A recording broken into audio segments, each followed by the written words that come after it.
Hello, everyone, and welcome back to Real English Talks. Hello, Gracie. I am so happy to be here today. This is going to be a great session. Me too, Alex, because today we have a topic that every single English learner needs. We are talking about confusion. Confusion, yes. We are talking about what to say when you don't understand a word or a sentence. It happens to everyone, even native speakers. You're listening and suddenly you miss a key piece of information. It happens all the time. Someone speaks quickly and your brain just stops working. Absolutely. And the worst thing you can do is just smile and nod.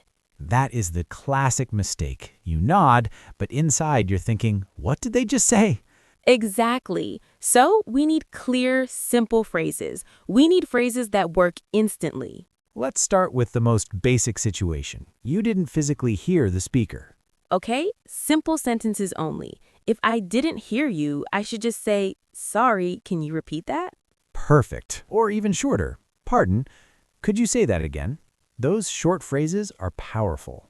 I love pardon. It's polite and it buys you a second to process the sound. It's a quick little tool. Let's practice asking for repetition using the pardon tool. Let's try it. Alex, I went to the shop yesterday and bought 5 kilos of mangoes, 3 pineapples, and then the cashier gave me the wrong change, so I had to run to the manager. Wow, that was so fast. Gracie, you need to use one of our phrases now. Oh, right, I need to use it. I would say, sorry, Alex, could you speak a little more slowly? Excellent job. See, it's not rude to ask someone to slow down. It's necessary for clear communication.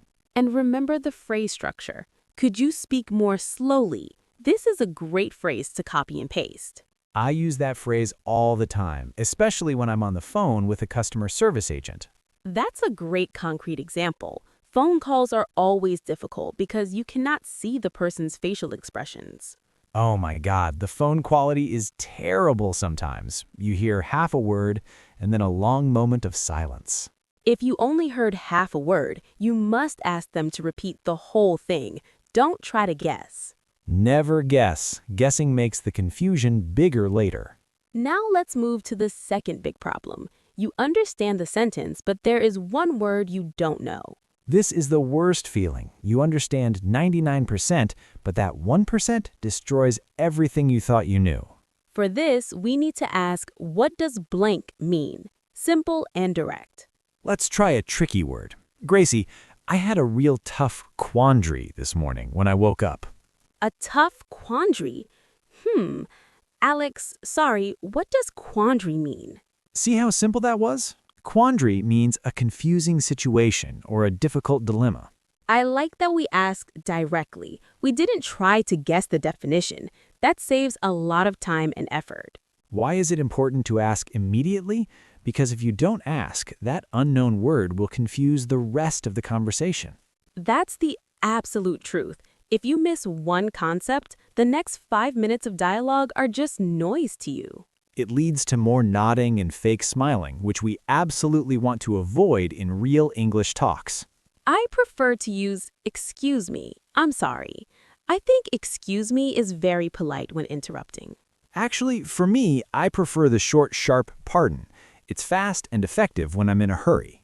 We are different, and that is okay. Both phrases work perfectly in English depending on the situation. The main point is having the confidence. You need to be confident enough to say, I need help right now. It shows strength, not weakness. A strong learner asks questions and seeks clarity. Let's review the key phrases for repetition. We have pardon and could you repeat that? And for speed, could you speak a little more slowly, please? These simple phrases are the essential tools we need in our English toolbox, especially when we're nervous. They're the most important tools.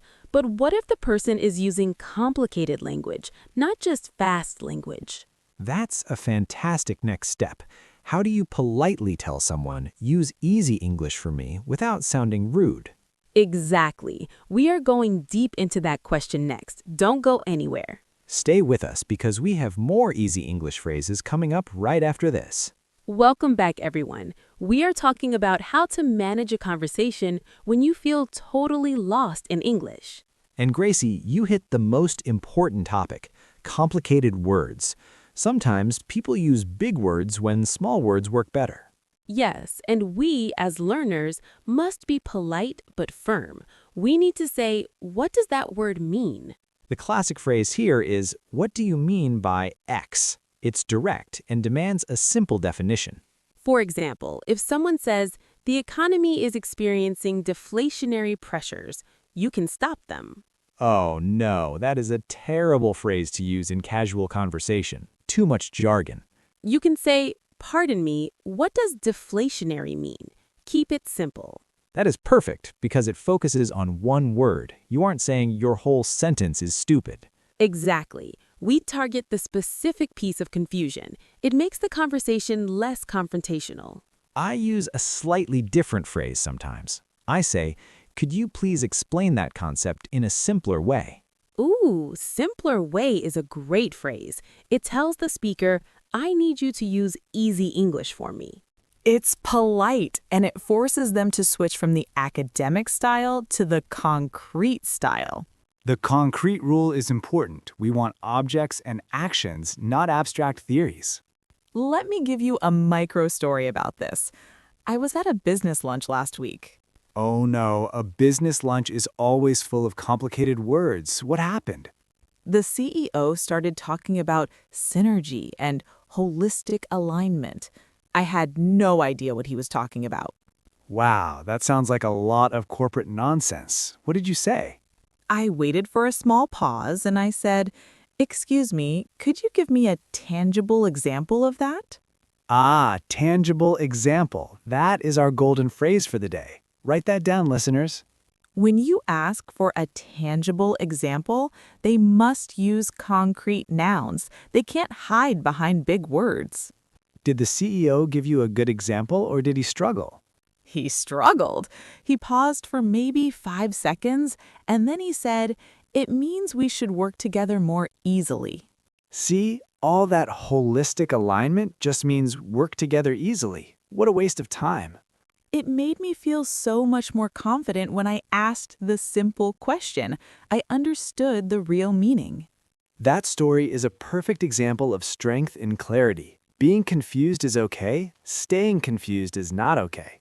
So the key phrases when you don't understand the meaning are, what does X mean? Or, could you give me a tangible example? I think we should practice a few of these simple sentences. Listeners, repeat after us. Phrase 1. What does that word mean? Repeat it clearly. Phrase 2, could you explain it in a simpler way? Focus on that simpler way. And phrase 3, my favorite. Give me a tangible example, please. Use that one when you need concrete action. These 3 phrases cover almost every situation where you need to clarify meaning. Let's move to the next common problem. What if you understand the words, but you don't understand the point? Oh, that is the worst. You hear all the words, but the speaker is rambling and going nowhere. The speaker is going on and on. You know the words coffee and bus and rain, but why are they saying this? We need a phrase to gently guide them back to the topic. I use, so are you saying that? So that's brilliant. You are summarizing what you think they said and asking for confirmation. It forces them to agree or disagree with your summary. It creates clarity immediately.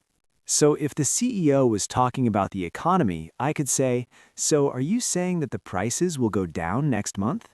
Exactly. You take their abstract idea and turn it into a concrete prediction. Yes or no? This is also a great way to use the simple SVO structure, subject, verb, object. Prices will go down. The simpler your summary is, the better. Don't use complicated phrases when you are confirming. I think we've covered repetition, speed, and meaning clarification. We are building a powerful English safety kit. We absolutely are, and this safety kit is essential for staying calm in high-pressure situations. In our next segment, we are going to focus on staying polite and using the right tone when you ask for help. Because being clear is important, but being kind is even more important when asking to repeat yourself.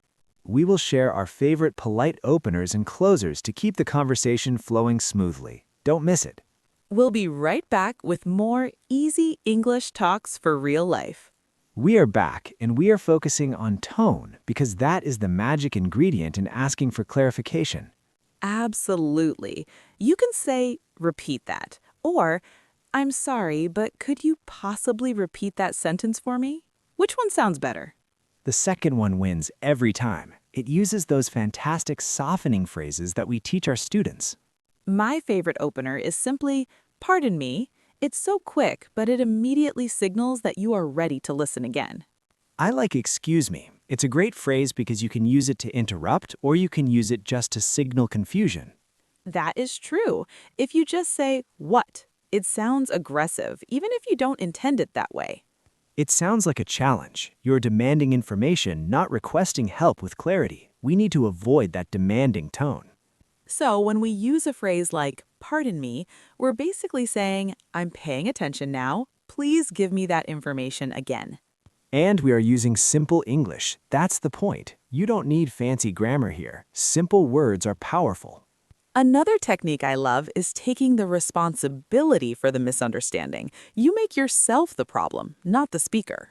Oh, I know exactly what you mean. Instead of saying, you spoke too fast, you say, I didn't catch that last word. Exactly. I didn't catch that last word, or I missed the main point. This is a humble and effective technique. I missed the main point in meetings all the time. It allows the speaker to feel respected while clarifying the information. It shifts the conversation from confronting to collaboration. That's the key to high-retention English talks. We want our listeners to feel confident, not embarrassed when they need help.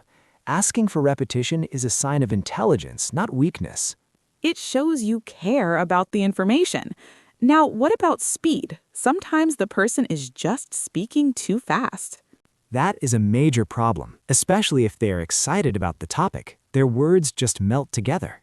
My rule is always use the conditional tense, never demand. Use could or would. So, instead of speaking slower, which is very direct, we say, could you possibly speak a little more slowly, please? Yes, the word possibly is the secret sauce. It makes the request feel softer, like it's optional. I often add just a bit, like, could you slow down just a bit for me? It sounds less dramatic. That's smart. It implies that they are only slightly too fast, not ridiculously fast. It's a tiny psychological trick. I remember being in a coffee shop and the barista was speaking so quickly about the seasonal flavors. I panicked. Oh no, what did you do? Did you just order the first thing you heard? I almost did, but I took a breath and said, excuse me, I missed the flavors. Could you say those very slowly? Good job. And what was the barista's reaction? Were they annoyed? Not at all. They smiled and said, absolutely, sorry about that. People are generally happy to help if you ask politely. That is a perfect real-life example. If you lead with politeness, you get politeness in return. The key takeaway here is to always sandwich your request with softeners. Opener, pardon me, closer, please, or thank you. Let's talk about expressing gratitude immediately. When someone repeats something for you, you need to say thank you right away. It validates their effort. A quick, thank you for repeating that. I got it now. Works perfectly. And this phrase, I got it now, is another SVO structure that is easy for our listeners to steal and use tomorrow. I love it. Steal the phrase, I got it now. It's simple, clear, and confirms understanding. We are teaching our listeners to create a positive feedback loop in their English conversations. Positive feedback loop. Ask politely, receive help, say thank you. The person feels good, and you learn the information. It builds confidence for the next time you have to say, sorry, I didn't catch that. Absolutely. And remember, sometimes the best way to confirm is to repeat what you think you heard, which we talked about earlier. Right. So you said the meeting is at 3, correct? It confirms understanding and uses that simple question structure. We have covered so many helpful tools today. Repetition, slowing down, summarizing, and now the critical importance of tone. I feel like our listeners are now equipped with a powerful safety kit for any confusing English conversation. They are ready to handle fast talkers, unclear statements, and technical jargon with grace and confidence. Now, before we transition to our final quick fire round, I want to ask our listeners a quick favor. Yes, a very quick favor. If you're enjoying this episode and finding these phrases useful, please hit that like button right now. Liking the episode helps other people who are struggling with English find us. It's a great way to support the show. And if you haven't already, please subscribe to Real English Talks. We publish new episodes every week to help you talk naturally. We focus only on the English you actually need to use in your daily life, not just theoretical grammar rules. We're all about that concrete, practical English that you can use at the coffee shop, at work, or with your friends. So, like, subscribe, and share this episode with one friend who also wants to feel more confident in their conversations. That is the best way to help us grow and keep creating content that focuses on real-life English. We're now going to move into our final quickfire round, where we summarize the 4 best phrases to ask someone to repeat themselves. These are the must-have phrases that every English learner needs in their pocket. Get ready to write them down.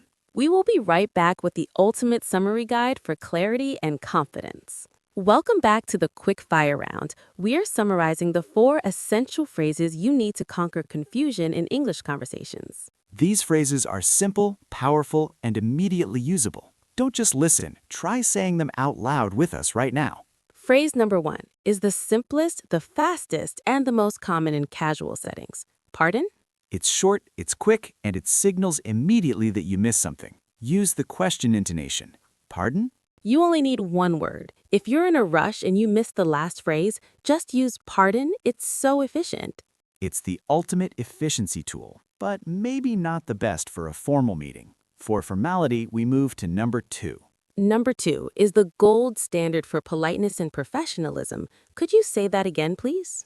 Notice that we include the word please. Adding please changes the tone completely from demanding to requesting. This phrase is longer, but it buys you respect. People appreciate the effort to be polite, especially when you're asking them to repeat themselves. I use this one all the time. I prefer to err on the side of being too polite than too casual. That's a great perspective. I tend to use the faster phrases, but could you say that again, please, is definitely the safest choice. Okay, let's talk about speed. Phrase number 3 is not about repetition, it's about pacing. Phrase 3 is, could you speak a little slower? This is critical because sometimes you hear all the words, but they are merging together so fast you can't process the meaning. If someone is speaking quickly, you must interrupt politely and ask them to slow down. It's not rude, it's necessary for communication. You can combine them too. You can say, "Sorry, I missed that. Could you speak a little slower, please?" That's a powerful combination. You acknowledge the mistake and offer the solution at the same time. We are using very simple sentences here, Gracie. The listener should practice saying, "Could you speak slower?" Yes, keep your English clear and simple. Slower speech helps everyone. Moving to our final essential phrase, number 4. This one is for when you understand the sound, but you do not understand the definition. This is the vocabulary question. What do you mean by that word? This shows that you are actively listening to the context, but one concrete word is blocking the entire meaning. For example, what do you mean by deadline? Or what does urgent mean in this context? You're asking for a concrete definition of a concrete word, which is much better than asking them to repeat the whole conversation. It's a very smart way to isolate the problem. You look engaged, not confused. So, to recap the 4 essential phrases. 1. Pardon. 2. Could you say that again, please? 3. Could you speak a little slower? 4. What do you mean by X? Practice saying all 4 of those today. Try to use them in your mind while listening to the show. I still think pardon is my favorite for the sheer speed. I need to know the answer immediately. I prefer number 3. Could you speak a little slower? Because it helps me manage the flow of the entire conversation. We are different, and that's great. The important thing is that we both agree on one key rule. Never stay silent when you are confused. Silence is the enemy of English conversation. Asking for help is the sign of a confident learner. It actually takes more confidence to admit confusion than it does to pretend you understood everything. Absolutely. We've covered the mechanical phrases, but now we need to talk about the emotional side of this. The mental block is huge. Why do we feel so much embarrassment when we have to ask someone to repeat themselves? That fear of feeling silly or the fear of slowing down the other person, that's what we need to tackle next. We call that the confidence barrier, and we have 3 steps to help you overcome it. We'll explore the emotional side of staying confident and asking for help even when your mind is drawing a blank. We'll be right back with the final, most important lesson of this entire episode. Stay with us. Welcome back for the final segment of Real English Talks. We're tackling the greatest challenge, the confidence barrier. The key to overcoming this is simple. You must shift your mindset. Asking for repetition is not a failure. It's actually a sign that you are actively participating in the conversation. You care deeply about understanding the person speaking to you. Exactly. Our first tip for confidence is called the immediate apology reset. This is crucial. When you feel confusion rising, just interrupt quickly and politely. Say, "Sorry, can you pause for a second?" Don't wait until the speaker is 3 paragraphs deep into a new topic and you're completely lost. Reset immediately. Use simple, quick phrases like, "Hold on," or "One moment, please, I missed something." This prevents the panic from building up in your mind. You take control of the speed of the interaction. Our second tip is to own the confusion. Don't blame your brain for being slow. Be specific. Point to the concrete problem. Say, "I missed the middle part of that sentence," or "I need to hear that specific word again." This makes the speaker feel genuinely helpful, not annoyed. They know exactly what specific thing they need to fix for you. And our final confidence strategy is simple but powerful. Practice the mirror. Seriously? Practice asking for help in front of a mirror? That sounds intense, Gracie. It sounds intense, but it makes the phrases automatic. When you panic in a real conversation, your mouth needs to move automatically. That is so smart. You're building muscle memory for English confusion so you can react without thinking about the structure. These simple shifts in mindset and action make a huge difference in your real-life English conversations tomorrow. We hope this entire episode gave you the perfect tools and the confidence you need to manage any confusion that comes up. We're incredibly grateful that you chose to spend this time learning with us and improving your skills today. If you found these simple sentences and clarification phrases useful, please hit that like button right now before you go. And share this episode with one friend who's also trying to master English conversation. They absolutely need these phrases. Also, if you're not subscribed yet to Real English Talks, please do that. It helps us reach thousands of other learners like you. When you subscribe, you guarantee you won't miss our next real-life, high-retention English talk next week. But Gracie, before we say goodbye, I have a final question for our amazing community of listeners. Oh, I love the question part. What great conversation starter are we asking them today? We talked about 3 specific phrases for confusion: asking for repetition, asking for slower speech, and asking for the meaning. Which of these 3 do you use the most in your English conversations when you get confused? That is a great question. Do you always ask for repetition, or do you always need them to slow down? Which one is your go-to? Tell us your answer and your reason why in the comments below this podcast. We promise we read every single one of your answers. Thank you again for being part of the Real English Talks family. We love having you here every week. We're incredibly proud of you for taking this focused time to continuously improve your English speaking skills. Keep speaking, keep practicing, and most importantly, keep asking for help. It's the only way to accelerate your learning. Until next time, take care, keep those conversations going, and use those simple phrases when you need them. Goodbye.